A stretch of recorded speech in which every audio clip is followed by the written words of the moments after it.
What's up, everybody? I'm Dimebot, and welcome back to Favorite Places to Fly World Tour 2023. Going to be checking out something today that a little smaller in scale than what we've been looking at, but very, very cool nonetheless.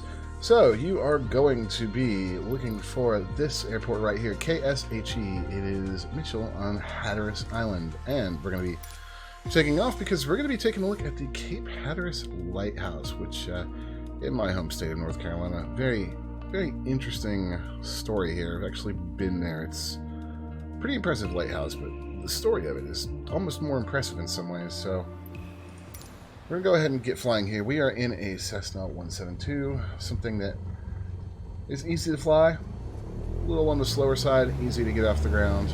Let's take the brakes off and we'll get going here. Now, this lighthouse was originally constructed, at least the one that we know as the Hatteras Lighthouse, constructed in 1870. There was a Hatteras Light there before, erected after Secretary of Treasury Alexander Hamilton, requested after a ship almost crashed and sunk. So that's a thing. We'll go ahead and get off the ground here. And if you just heavily head northeast, the lighthouse will not be that hard to find. Now, what's so interesting about this lighthouse is the varied history. It was in danger of falling into the sea at one point, and revetments were placed along the beach to stop that. This was in the around 1920s. Now, the sand subsequently accreted back on the island, and, well, the lighthouse was okay for a while. During World War II, it was used as a U-boat lookout station. And then in the 90s, it was about 15 feet away from the waterline once more, and the entire lighthouse was basically picked up and moved. I remember seeing it on the news when I was in high school. Very, very interesting thing to see and watch. And when you actually go there, you can see exactly how they moved it. They have a whole lot of material about it, historical material. It is now automated, but it is also a historical site. It's a brick tower, concrete foundation, automated in 1950. It is 198 feet tall, and you can see it just there. It's right by Buxton. Very distinct white and black stripe. The original light in 1802 was a sandstone tower that was 112 feet tall.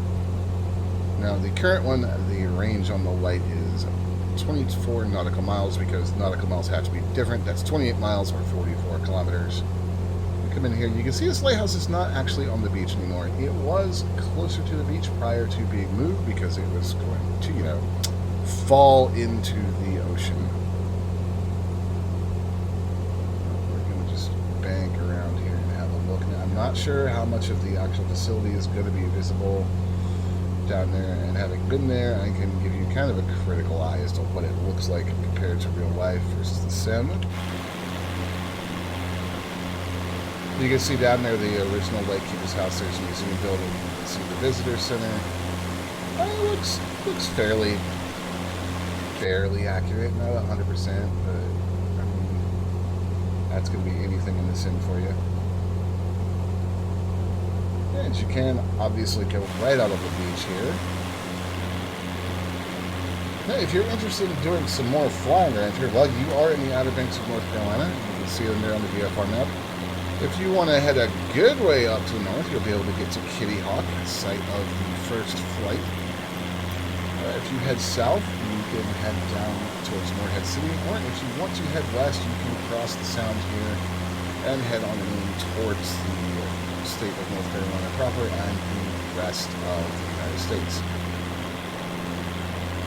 And yes, if you come here to drive, it is just a road on a strip of sand out in the middle of the water. It is a little disconcerting if it's your first time doing it. Swing back around towards the lighthouse here. But yeah, just an interesting place. Beautiful out here. Very neat story with the lighthouse. I thought I would share it with you guys, especially because I have some personal experience with it. Got a little out of whack there with my attitude.